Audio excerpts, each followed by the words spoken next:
My name is Rob Claflin. I'm a founder of the Local Leadership Network, and we're here today because nothing is more important than taking back at least one branch of government in 2022. We're joined today by Steve Shurtleff, Alexis Simpson, and Manny Aspicia to talk about this challenge facing Democrats in the next election. Thank you for your participation. Thank you for watching, and here we go. My name's Steve Shurtleff, and I'm beginning my 18th year as a member of the New Hampshire House. I was first elected in 2004, and nobody was more surprised than myself when I decided to run for the House. And I ran for one reason. I wanted to put in a bill that would provide free education for the children of members of the armed forces from New Hampshire who died on active duty. And much to my surprise, I beat the incumbent Republican and I filed that bill, and it's now law. Since being in the House, I've had the pleasure of being a committee chair, assistant majority leader, minority leader, and in the last session, the great honor of being the Speaker of the House. It's a tremendous job and it's rewarding. And when you have a person on the street stop you and say, you passed this bill or you voted for this, I want to tell you how much that helped me. It makes the reward just that much more greater. I'm Alexis Simpson and I live in Exeter. I am a state rep that represents Exeter, Stratham, Newmarket, and Newfields. It's the Floterial district. But when I first ran for a state rep, I was running just for the town of Exeter in 2014. And I ran because I wanted to do something meaningful for the children in my town. I was committed to a healthy local food system, and I was really excited to run and be on the Environment and Agriculture Committee. I served for a term and then took a few years off to do some things professionally outside of the state legislature, and then came back in 2020 and ran again, and am now serving in the state legislature on the Judiciary Committee. My name is Manny Aspicia. I'm a second-term state representative out of Hillsborough, District 31, Nashua, which is Ward 4. I ran for the House in 2018 when actually, funny enough, one of our former executive directors of the New Hampshire Young Dems, Amelia Keene, was stepping down, and she, we had worked together on many things, and she asked me, why don't you run? And along with other great people, who all asked me, and I didn't know if I was ready at the time, but I decided why not take a leap of faith, and I ended up winning my race first time, and served on the Labor Committee, and it's been Labor Rehabilitative and Industrial Committee. And I now serve on the Legislative Administration, and I also serve on the State and Federal and Veteran Affairs Committee. And I also am the Democratic floor leader for the House Democrats. So I'm honored to be here with y'all, and I'm excited to talk to y'all about running for office. I also, in my large amount of time that I have, I also serve as the president of New Hampshire Young Dems. But one of the big reasons New Hampshire Young Dems exists are because we need young people to run for local, state, and federal office. But running for state office, we see the lack of representation of young people, and I think it leads to issues that we really care about not being necessarily heard.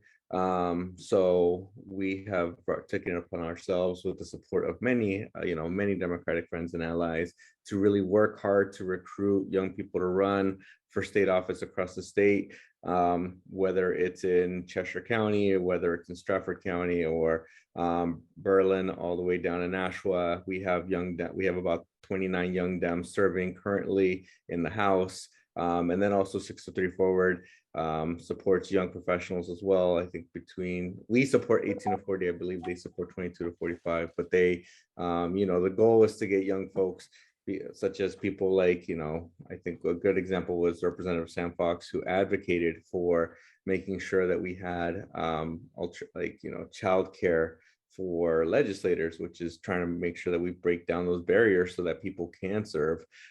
So we're working hard to advocate issues to help keep young people in the state, because that's one of our biggest issues that hurts us as a state is our loss of young people who end up leaving to other states. So we want to find ways to help retain them, whether that's, and like that means focusing on issues they care about, like housing, like education, and like climate. That's what we're committed to doing. We're committed to making sure we keep recruiting folks and let them know that this is possible for young people to serve. Yeah, I think I just want to add to that, and Manny, you've already said this in a number of ways, but what happens at the State House makes a critical difference in people's lives.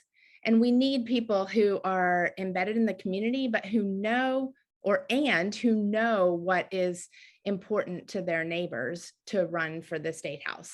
And so that means that we need people from every corner of every town that we represent in New Hampshire, and then also from every age demographic, really from every demographic that we represent. The more diverse our State House is, the better we represent the people of New Hampshire. I just add that the New Hampshire Democratic Party truly is a big tent. And I don't consider myself obviously a young Democrat or a progressive Democrat. I am what my parents and my grandparents were. I'm a Democrat. I can remember in the fall of 1956, Adlai Stevenson was running against Dwight Eisenhower as Eisenhower ran for a second term in the White House. And we were having dinner one night, and my father and my mother never really talked about politics. And my mother just casually said, Charlie, I'm thinking about voting for Eisenhower. And my dad, in his soft manner, just simply said, Margaret, have you forgotten what the Democratic Party did for this country during the Depression? And my mother thought for a moment. She says, Charlie, you're right. I'm voting for Stevenson. And those are the values I grew up in. The strength of the Democratic Party, what it's done in the past for civil rights, human rights, what it's done to protect the working people. Those are the values I share with my parents and I share with my children. And that's what I am, simply a Democrat. So I'm the vice chair of what is now called the New Hampshire House Dems Victory Campaign Committee, formerly called the Committee to Elect House Democrats. And we are really excited about what we're going to do in the fall of 22, which is to regain the majority in the State House for the Democrats. So we've been working really hard since January of 2021 in order to put the infrastructure in place to support candidates across the state so that we can be all ready when you sign up to run to support you in every way that we can. So one of the things that we have done is created a committee called the Candidate Recruitment and Support Committee. And with that committee, we are trying to build out a group of folks, state representatives, former state representatives, and trying to connect with others around the state who know people in their communities that would be really good representatives at the State House. So we're reaching out to people like Manny and Steve and Rob. We're reaching out to people to make sure that we have candidates in every community that represent that community and that are really excited about digging in and running for the House. And I have heard all these rumors about it being difficult to get people to run, and I just refuse to let that stop me from continuing to pursue people who want to make change at the State House. It has been a really hard year, and it's been hard to be in a place where where human beings are devalued, just to be honest. And I think the Democrats really have an opportunity to change that atmosphere if we can get a majority in 2022. And I think there are a lot of people out there who want change badly enough and have the time and the space in their lives to commit to running for office and to help make New Hampshire a better place for our friends and neighbors. So I need all of your help to identify who those people are. Does that Does that cover all of it, or No, that was really want great. really want people to sign up? So I want to just add that I 100% agree with what Alexis said.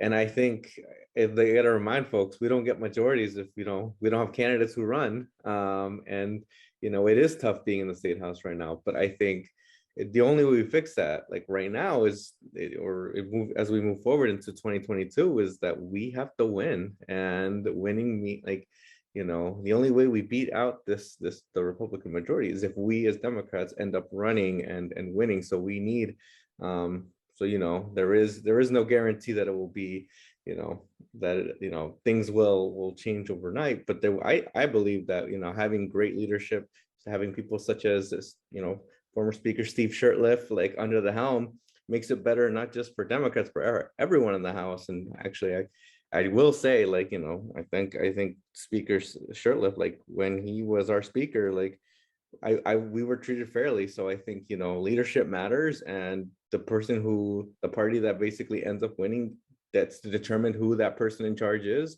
So don't just take it as oh, we just take the majority. Like it has huge implications. So, and the only way we get majority is if we get candidates all over the state to run and to run good campaigns and hopefully win. the state representatives in the Democratic Party and those who used to be in the House or have run for the House form a kind of community. And I think it's really important when we're recruiting people and asking people to run for office to make sure that people know they will be supported and encouraged, that they'll be mentored, and they will be taught how to be a good state representative as well. So we have a little tagline we've been using with the DVCC, that we are here to support you from signing up to swearing in, and we're committed to that. And the community at the State House has really always been that way, but we're concretizing it and making it part of the infrastructure. I would just add that I've been voting in elections now for over 50 years. And so many times I've always heard this is the most important election of our lifetime. And I've always taken that with a grain of salt. But, honestly, this time around, it really is. New Hampshire's at a crossroads. And it's going to be up to each and every one of you, as well as us, to determine which way we go in the future. We're all disappointed by what we're seeing in Florida and Texas with the legislatures, their policy on choice, their policy on masks, their policy on vaccinations. And we have that same element in the New Hampshire House, and they're inching closer to being the majority in the House. And it's so critical for Democrats to take back the majority in 2022, not for the good of the Democratic Party, but for the good of the people of New Hampshire that we serve. One of the things we haven't talked about yet is retention. This is going to be a great challenge going into 2022. And I'm wondering if you guys can share some of your thoughts about that. Well, this is a tough time to ask anybody what they're going to do in the future. It's the end of the first half of the biennium. Democrats are in the minority. A lot of people are very discouraged and upset by what they've seen from the Republican leadership, as well as the Republican rank and file in the House. Simple demeanor and the respect for fellow legislatures seems to be diminishing. But I hope that our current reps will give serious thought to coming back again. As I said, this election is so important for our state and for the people that we serve. So it's critical that members give serious consideration. I know people have a lot of outside obligations and commitments. Some people have health issues. And so it's not an easy decision to make, but I hope they'll give it the thought that it deserves. And as we move forward into the second half of the biennium, think again about what you're going to do in the future. And I hope you'll decide to run again and be part of a new Democratic majority. I would just add, I agree with that. And, it is tough to keep folks in, but, we're committed as a team to making sure we can help everybody, whether they're running in the reddest districts, bluest districts, whatever it is. We want to make sure that we hopefully hold folks, not just well, legislating, but also, in the when election time comes around, that we're supportive of everybody's campaigns. I agree with Steve when he says that it's it's tough, especially going through what we're going through. But like I said, I think the way we change this is by making sure we take the majority. And we are looking at, and if we hopefully are successful, we can hopefully pass laws that will make serving a lot easier, whether that's remote access, whether that's just looking at our rules, things like that. I think we which is one of the big focuses of the New Hampshire Young Dems is kind of legislative rule reform and trying to make it easier to break down those barriers for folks to serve. So there are organizations all across, not just New Hampshire, like the DVCC and New Hampshire Young Dems, but there are organizations across the country who will also be helpful. I think, LGBT Victory Fund, Emily's List, and my organization, the organization that I work for full time, Run for Something. Run for Something helps candidates 18 to 40 run for local and state office, because we know that local and state offices are where we make a difference, and that nobody else is really doing that type of work. So especially to build the pipeline for young people into politics. But we're all committed, and there are resources for y'all to access, and we're here to help along with so many other groups. So I think part of us will find you, but also part of us. It makes our life a lot easier when we can, when y'all can reach out and let us know that you're interested, and we can hopefully set you on the right path, so you can have a successful campaign.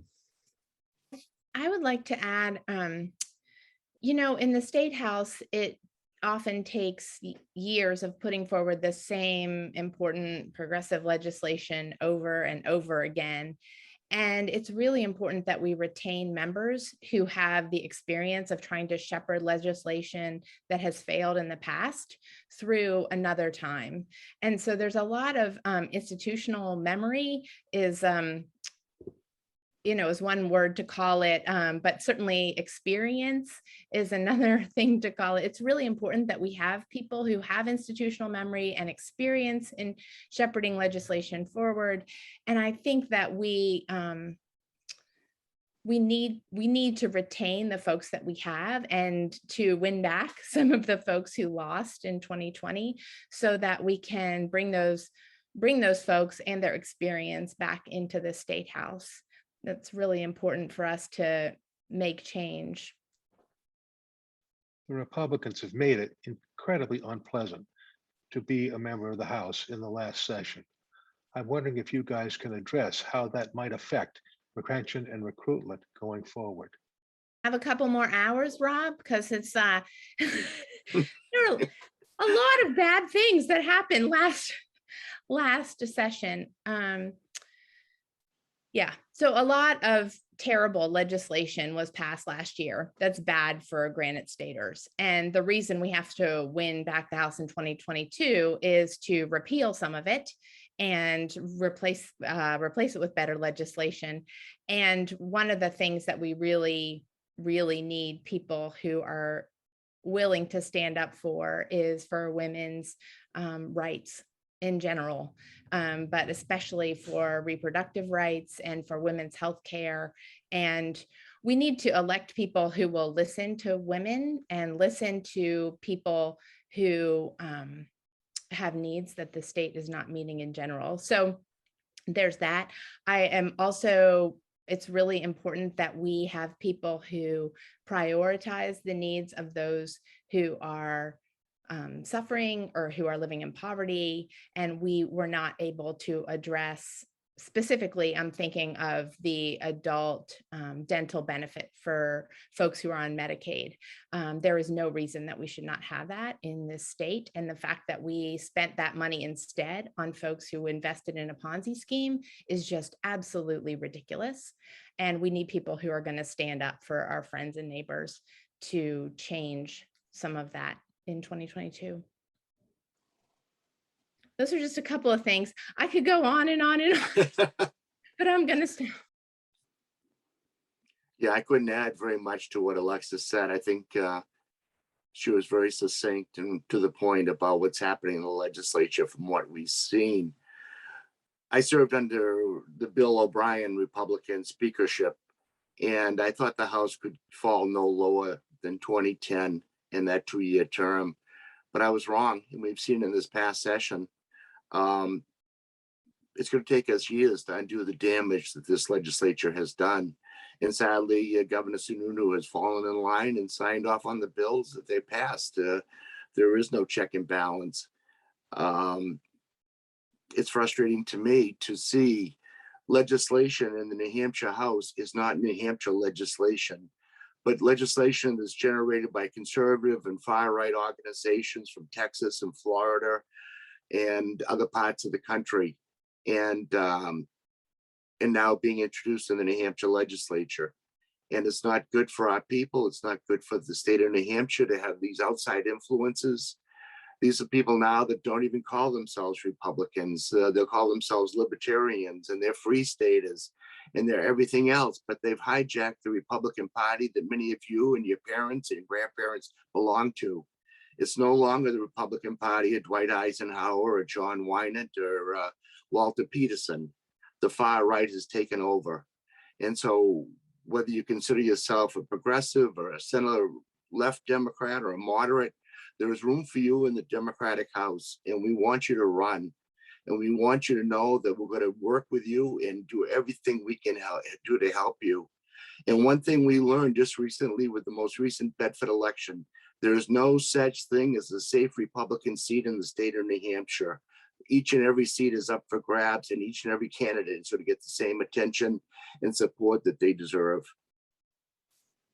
Thank you, Steve. And yeah, I think that this year has been incredibly hard for so many folks, just as Alexis said, and I think next year there will not be a cover of the budget. Many folks, many Republicans said, oh, there's a lot of really, like, there's some bad stuff, but there's some really good stuff, so we have to vote for this. There is none, that won't be on the table next year.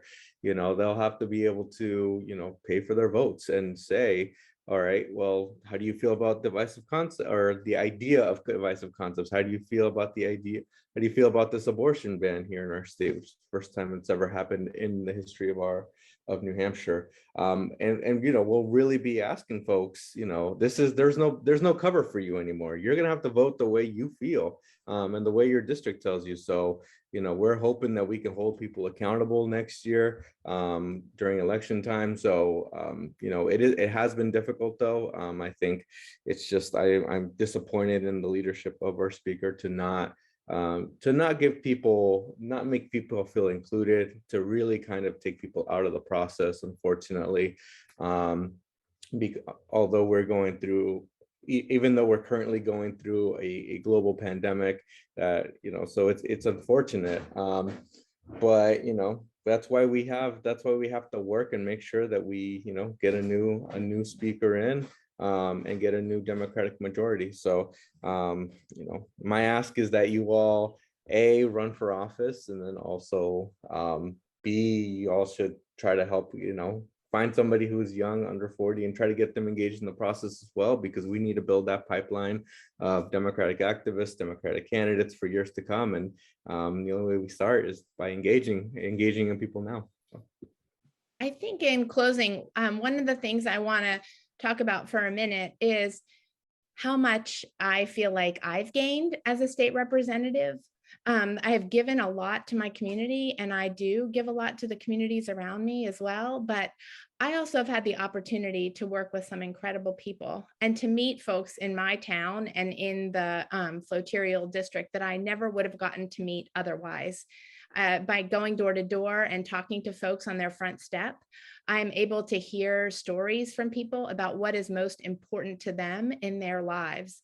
And I wouldn't necessarily know that otherwise. It might not be a conversation we would have walking down the street on a normal day, or they may be a person or a family that I never would have run into in another place in town.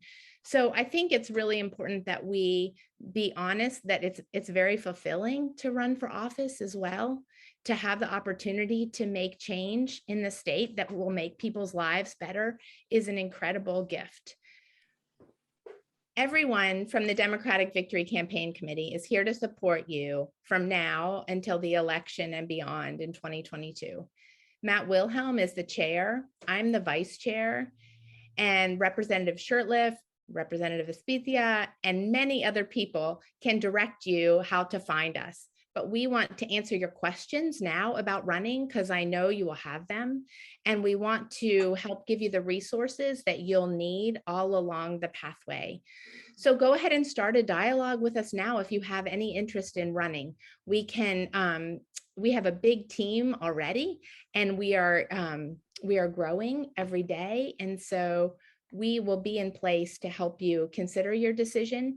And then if you're a town chair and you are recruiting people, we can also help you recruit. So be in touch with us. We have already visited some town committees and some county committees and offered to help in any way we can with recruitment, but we're also willing to come to your town committees or your group meetings to help talk about how to find and recruit candidates. So please reach out, and look forward to working with you in 2021 and 2022 and beyond.